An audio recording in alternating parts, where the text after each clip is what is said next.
Bismillahirrahmanirrahim. Assalamualaikum. Hari ini saya nak bawa air asam share dengan kawan-kawan.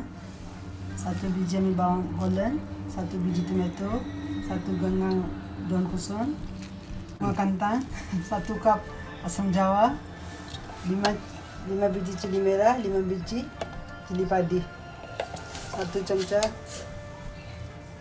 gula, ikut rasa pedasnya.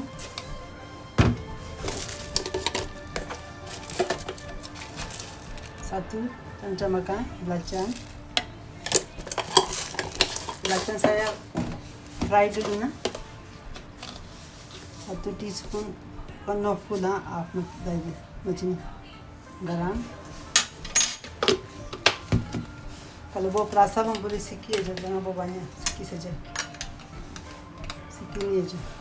Okey. So bawa perasa. Bahan ni semua saya blend dulu lah. Chop. Sikit air asam jawa.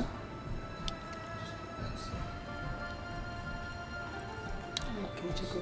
Half cup. Okey. Blend macam ni lah.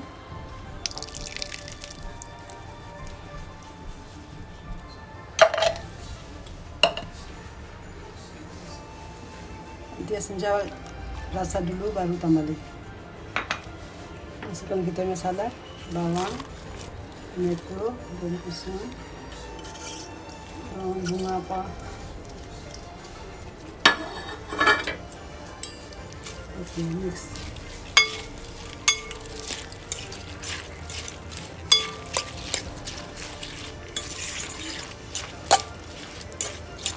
Masukkan semua air asam jawa, 1 cup air, banyak ni.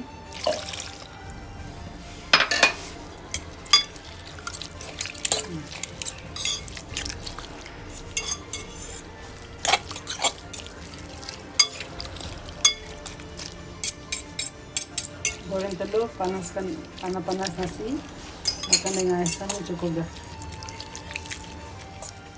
Siap dah kita punya air asam. Selamat bercuba, jumpa lagi insyaAllah nanti resipi.